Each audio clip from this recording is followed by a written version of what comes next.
ഇസ്രയേലിൽ നരകം സൃഷ്ടിക്കാൻ ശേഷിയുള്ള അതിശക്തമായ ഒരാക്രമണമാണിപ്പോൾ ഇറാൻ സേന നടത്തിയിരിക്കുന്നത്. ഓപ്പറേഷൻ ട്രൂ പ്രോമിസ് 4ന്റെ 19ാം തരംഗത്തിന്റെ ഭാഗമായി മാർച്ച് 5 പുലർച്ചെയാണ് ഇസ്രായേൽ തലസ്ഥാനമായ ടെൽ അവീവിലേക്ക് കനത്ത ഖുറാംഷഹർ 4 മിസൈലുകൾ ഇറാൻ വിക്ഷേപിച്ചിരിക്കുന്നത്. ഇക്കാര്യം ഇസ്ലാമിക് റവല്യൂഷണറി ഗാർഡ് കോർപ്സ് സ്ഥിരീകരിച്ചിട്ടുണ്ട്. 1 ടൺ ഭാരമുള്ള പോർമുന വഹിക്കുന്ന മിസൈലുകളാണ് സെൻട്രൽ ടെൽ അവീവ് ബെൻഗൂരിയോൺ വിമാനത്താവളത്തിൽ സ്ഥിതി ചെയ്യുന്ന ഇസ്രായേൽ വ്യോമസേനയുടെ 27ാമത് സ്ക്വാഡ്രൺ ബേസ് എന്നിവിടങ്ങളിലേക്ക് തൊടുത്തുവിട്ടിരിക്കുന്നത്.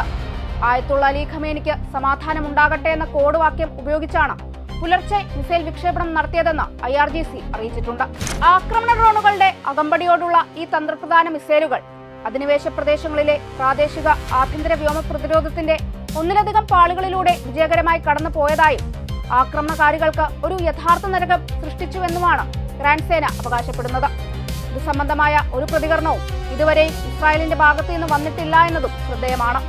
ഇതിനു പുറമെ ഓപ്പറേഷൻ ട്രൂ പ്രോമിസ് 4ന്റെ 18ാം തരംഗത്തിൽ Bahrain, United Arab Emirates, Kuwait എന്നിവിടങ്ങളിലെ 20 അമേരിക്കൻ സൈനിക ലക്ഷ്യങ്ങൾ ആക്രമിച്ചതായും ഇറാൻ സേന വെളിപ്പെടുത്തിയിട്ടുണ്ട്. ഇറാന്റെ സായുധ സേനകൾക്കിടയിലെ അഭൂതപൂർവമായ ഏകോപനത്തെ അടിവരയിടുന്നതാണ് IRGCയുടെ ഈ പ്രസ്താവന.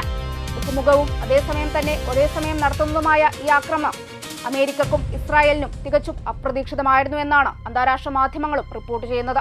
ഇറാനിലെ സിവിലിയൻ അടിസ്ഥാന സൗകര്യങ്ങൾ അമേരിക്കയുടെ ക്രിമിനൽ സൈന്യം ചൂഷണം ചെയ്യുമ്പോൾ അമേരിക്കൻ സൈനികർ അവരുടെ പ്രാദേശിക താവളങ്ങളിൽ നിന്ന് ഭീരുത്വത്തോടെ പിൻവാങ്ങുകയും ആതിഥേയ രാഷ്ട്രങ്ങളുടെ ഹോട്ടലുകളിൽ ഒളിച്ചിരിക്കുകയും ചെയ്യുകയാണെന്നും അതുകൊണ്ട് തന്നെ ഈ ഹോട്ടലുകളും ചാമ്പലാക്കുമെന്നുമാണ് ഇറാൻ നൽകിയിരിക്കുന്ന മുന്നറിയിപ്പ്. പേർഷ്യൻ ഗൾഫിന്റെ വടക്കൻ ഭാഗങ്ങളിൽ ഒരു അമേരിക്കൻ എണ്ണ ടാങ്കറിനെ മിസൈൽ ഉപയോഗിച്ച് ആക്രമിച്ചതായും Islamic revolutionary guard corps navy അറിയിച്ചിട്ടുണ്ട്. മാർച്ച് 5 പുലർച്ചെയാണ് IRGC നാവികസേനാംഗങ്ങൾ അമേരിക്കൻ എണ്ണ ടാങ്കറിന് നേരെ മിസൈൽ ആക്രമണം നടത്തിയിരിക്കുന്നത്.